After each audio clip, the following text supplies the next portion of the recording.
So guys, in this next news story, police have released the footage which shows the moments a gunman rushed onto a busy London street and fired shots at horrified passers-by who rushed to find cover behind parked cars and in nearby shops. The incident, which took place in Tottenham on May the 27th last year, happened as part of an ongoing fight between two gangs around 300 metres from the Spurs Stadium.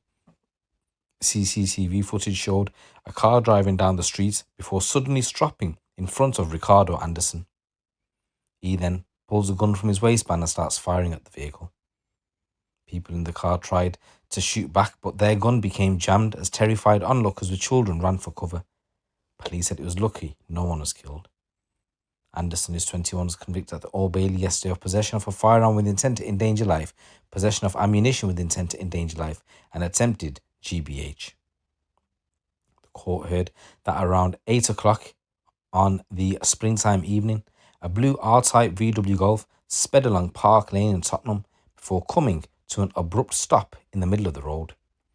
A man wearing a bally was seen pulling a firearm from his waistband, which he then fired wildly towards the vehicle. An occupant of the vehicle also had a gun and attempted to fire back, but the weapon jammed. The car sped off while the man left the scene on foot. Specialist firearm officers deployed and scoured the area, but those involved could not be found. Detectives then began investigating immediately and recovered a number of shell casings, and they began examining CCTV and found that only around half an hour earlier, a group had been congregating in the area to film a music video.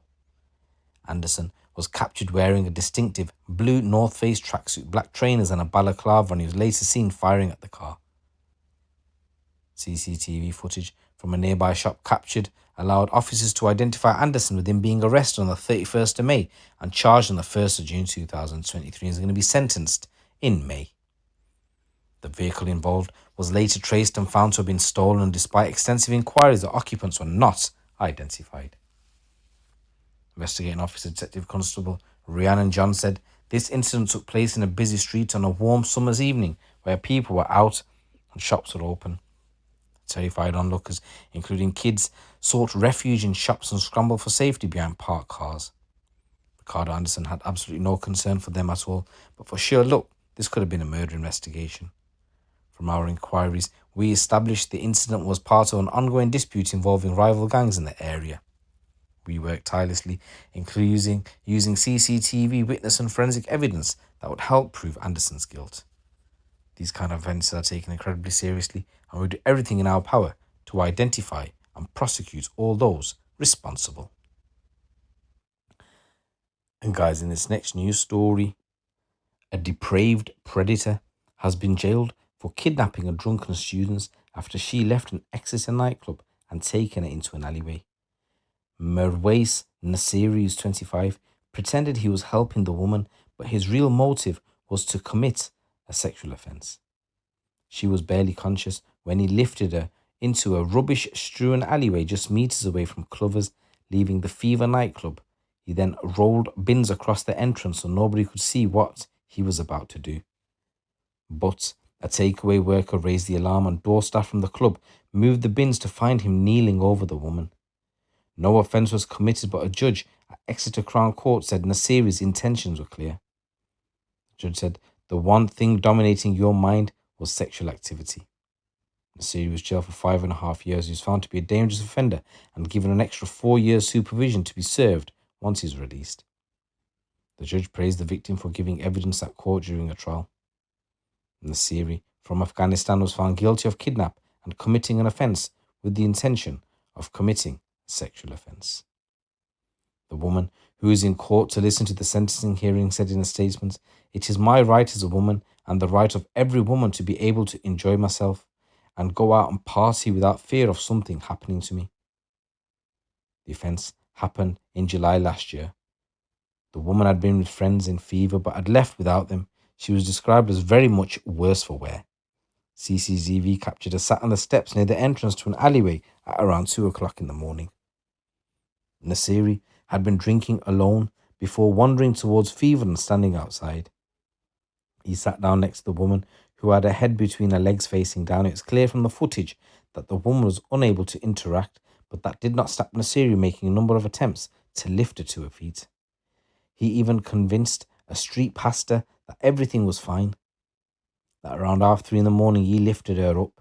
She was clearly floppy when he carried her into the alleyway. Nasiri moved the bins across the entrance to block the line of sight from the street and any access. The prosecutor said he intended to commit a serious offence. After 2.5 minutes, door staff were alerted by a takeaway worker. When they dragged the bins away, they found Nasiri kneeling over the woman. He was taken away and arrested. The woman said her last memory was being inside the nightclub. She said seeing CCTV played at the trial and realising what had happened to her had been traumatic. She said, I realised just how long he sat next to me and the amount of preparation he put in, and it is really sickening to me. He managed to convince people he was trying to help me when his actual motivation was more sinister. I feel incredibly lucky that he didn't get to do what he wanted to do. She said the thought that she was at the mercy in a disgusting alleyway was mortifying. That he felt he could touch her with any consent had also left her feeling violated. She said he preyed on me because I was vulnerable.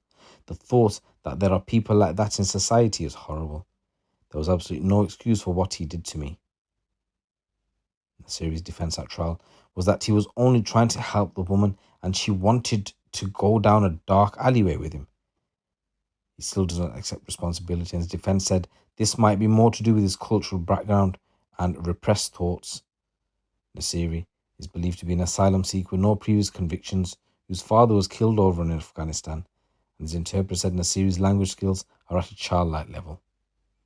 The judge, Stephen Climmy, said the condition she was meant to basically she required assistance. The last thing on your mind, I'm satisfied having listened and watched the evidence of the witness and CCTV was providing assistance.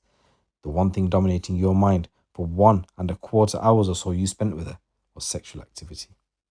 While the kidnapping may have been short-lived, your victim was highly vulnerable. On a number of occasions, there must have been an opportunity for you to seek assistance for her. He said he was satisfied Nasiri posed a significant risk. The judge paid tribute to the victim and he said the young woman gave evidence before this court and jury and demonstrated not just intelligence and composure but extraordinary dignity. Doing so, having to face for herself an experience she was in large part unable to recall immediately after your attack, and it was attack by you on her. So guys, a real distressing story out there. Now, guys and ladies, if you're going out there, make sure you stay safe. Once again, if you already haven't done so, please subscribe to the channel. Please give this video a little like, as it will help with the algorithms and promote it to others to view as well. I'd really appreciate that. It's your boy GC. Keep it locked, keep it real.